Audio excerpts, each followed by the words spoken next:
अस्सलाम वालेकुम। मैं आपको करवाऊंगी जो हमारे ब्लॉक एंड में डर्मा का पोर्शन है उससे हम स्टार्ट करेंगे।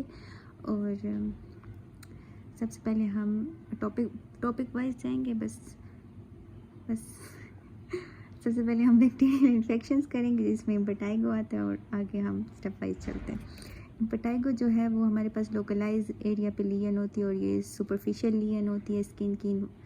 और इसमें जो है सुपरफिशियल जो एपिडर्मिस का पार्ट होता है ना, ये जैसे ऊपर एपिडर्मिस हुई फिर डर्मिस है और नीचे सबक्यूटेनियस फैट है, तो एपिडर्मिस की भी लेयर्स होती हैं। तो जो उसकी सबसे ऊपर वाली लेयर है स्ट्रेटम कॉर्नियम वो इन्वॉल्व होती है इसमें दो टाइप्स आती हैं हमारे पास। एक बुलस इम्पेटाइगो आता है और एक नॉन बुलस आता है। बुलस में जो पॉजिटिव एजेंट है हमारे पास वो स्टेफिलोकोकस एपिडर्मोडेटिक टॉक्सिन है और जो नॉन बुलस है उसमें हमारे पास स्टेफ ऑरियस है और स्टेप्टोकोकाई। मेनली स्टेप्टोकोकाई इन्वॉल्व होता है नॉन बुलस में, और नॉन बुलस ही ज़्यादा कॉमन है और इसी का सिनेरियो भी आता है। फिर हमारे पास इसकी ये कौन से क्लाइमेट में ज़्यादा होते हैं, तो जो बुलस है हमारे पास वो हमारे पास टेम्परेट क्लाइमेट्स में ज़्यादा नहीं बुलस नहीं है।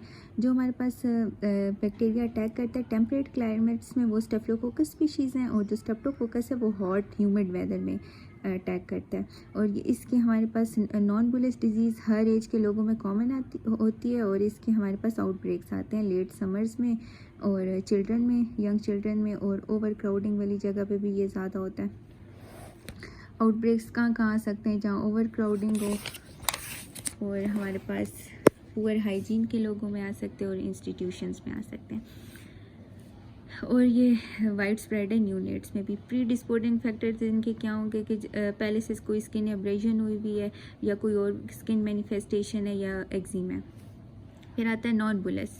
अब ये क्लिनिकल फीचर्स क्या क्या देता है। नॉन बुलस जो होता है ना वो थिन वॉल्ड वेजिकल्स होते हैं जो कि डेवलप होते हैं और एकदम से डेवलप भी होते हैं और एकदम से रप्चर भी हो जाते हैं। तो हमें सिर्फ जो क्लिनिकली हमें मिलेगा वो हमारे पास और यही सिनेरियो में भी आएगा कि गोल्डन क्रस्टिंग होगी और विद एरिथमेटस बेस होगी। मतलब जैसे ये डायग्राम में है, इतना क्लियर तो नहीं है लेकिन नीचे जो है एरिथमेटस बेस है और ऊपर गोल्डन क्रस्टिंग होगी। और ये हमारे पास नॉन बुलस का क्लिनिकल फीचर है। और जो बुलस होता है उसमें हमारे पास टॉक्सिन अटैक करता है जो स्किन में डेस्मोलेसिन 1 होती है ना उसको क्लीव करता है। तो हमारे पास इसमें कैसा बुला बनता है, क्योंकि बुलस इम्पेटाइगो है इसमें क्लियर टू क्लाउडी बुला बनता है जो कि 2 to 3 डेज़ के लिए लास्ट भी करता है। और कौन सी रीजन इन्वॉल्व होता है इसमें, फेस होती है ज़्यादातर, स्कैल्प होती है और लिम्स होते हैं। और उस जगह पे भी हो सकता है ऑलरेडी जिस पे कोई डिजीज़ प्रेजेंट हो, जिस तरह एक्जिमा। लीजन्स कैसी आएंगी, सिंगल भी हो सकती है, मल्टीपल भी होते सकती हैं और ग्रुप में भी आ सकती हैं। फिर हमारे पास हम इसकी डायग्नोसिस कैसे बताएंगे। हम बैक्टीरियल स्वैब ले सकते हैं उस ब्लिस्टर की जगह से, और यूजुअली स्टेफिलोकोकस जो है ये नॉस्ट्रल्स में लाई कर रहता है, वहाँ उसकी कॉलोनी बनी होती है तो वहाँ से भी हम इसका स्वैब ले सकते हैं। और हम ट्रीटमेंट क्या देंगे इसमें, मोस्टली टॉपिकल ट्रीटमेंट देते हैं टॉपिकल एंटीबायोटिक्स के साथ, जिसमें मूपिरोसिन आती है और फ्यूसिटिक एसिड आती है जो कि लिमिट करती है स्प्रेड ऑफ इन्फेक्शंस को भी। और हम कहते हैं कि टॉपिकल एंटीसेप्टिक्स देते हैं और सोप्स देते हैं, वो उससे रिमूव करें और जो क्रस्ट बनी हुई ना उसको सोप वाटर और एंटीसेप्टिक से रिमूव करें तो वो ठीक हो जाते हैं खुद ही। अगर जो है ये वैसे लोकल इन्फेक्शन होता है तो सिस्टेमिकली इन्वॉल्वमेंट नहीं होती इनकी। अगर सिस्टेमिकली इन्वॉल्व कर लेता है तो हम इसके लिए जो है एंटीबायोटिक्स देते हैं, और एंटीबायोटिक्स में 5 to 7 डेज़ के लिए फ्लॉक्सासिलिन देंगे और क्लेथ्रोमाइसिन देंगे। और जब ये ठीक हो रहा होता है तो इसमें कोई स्कारिंग नहीं होती और टेम्प्रेरी डिसपिगमेंटेशन होती है, लेकिन बाद में वो ठीक हो जाती है। दूसरा हमारे पास आता है स्टेफिलोकोकस स्कैल्डेड स्किन सिंड्रोम। इसको SSS से रिप्रेजेंट किया जाता है। ये भी स्टेफिलोकोकल के टॉक्सिन से इसकी भी कॉज स्टेफिलोकोकस ऑरियस ही है। और इसमें कौन सा टॉक्सिन इन्वॉल्व होता है, एपिडर्मोलेटिक टॉक्सिन, और ये सिस्टेमिक मैनिफेस्टेशंस कॉज करता है। तो इसमें हमारे पास जो जैसे उसमें सिर्फ लोकलाइज इन्फेक्शन हो रहा था, तो इसमें पूरी बॉडी पे स्कैल, नेम से पता चल रहा है स्कैल्स बनेंगे। स्कैल्स क्या होते हैं, इस तरह की ये उखड़ी सी स्किन होगी। पॉजिटिव एजेंट हमने सबसे पहले किया तो स्ट्रेप ऑरियस इसका पॉजिटिव एजेंट है, वही टॉक्सिन इसमें इन्वॉल्व हो रहा है एपिडर्मोलिटिक जो कि उधर नॉन बुलिस कॉज कर रहा था इम्पेटाइगो।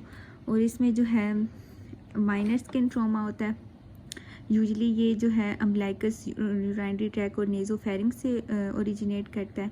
और इसमें साथ ये मोस्ट कॉमन होता है न्यूनेट्स में। और इसमें जो प्रेजेंट करेगा पेशेंट उसको हाई ग्रेड फीवर होगा, इरिटेबिलिटी होगी और स्किन टेंडरनेस होगी।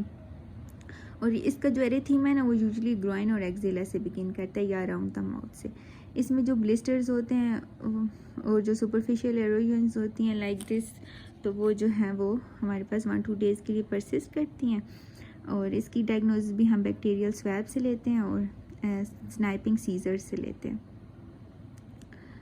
Without the need of local anaesthetic नहीं लगाते, ऐसे ही वो बस इन्हीं लीजन्स को ना ऐसे सीजर से स्क्रैच कर लेते हैं और उसको टेस्ट कर लेते हैं।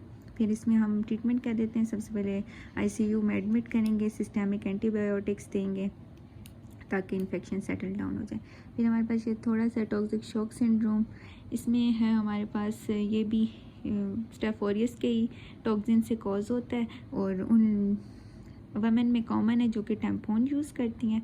और इसके क्लिनिकल फीचर्स में भी फीवर और हाइपोटेंशन आती है, इसमें सिस्टेमिक इन्वॉल्वमेंट होती है, तो मोस्टली जो है ये मल्टी ऑर्गन फेलियर भी कॉज करता है और सर्कुलेटरी कोलैप्स करता है, जिसकी वजह से हाइपोटेंशन होगी और डिस्क्वेमेटिंग रैश कॉज करेगा जो कि सनबर्न लाइक रैश होता है। तो इसमें लिख लें कि आप sunburn like rash in the toxic shock syndrome present होता है। Thank you.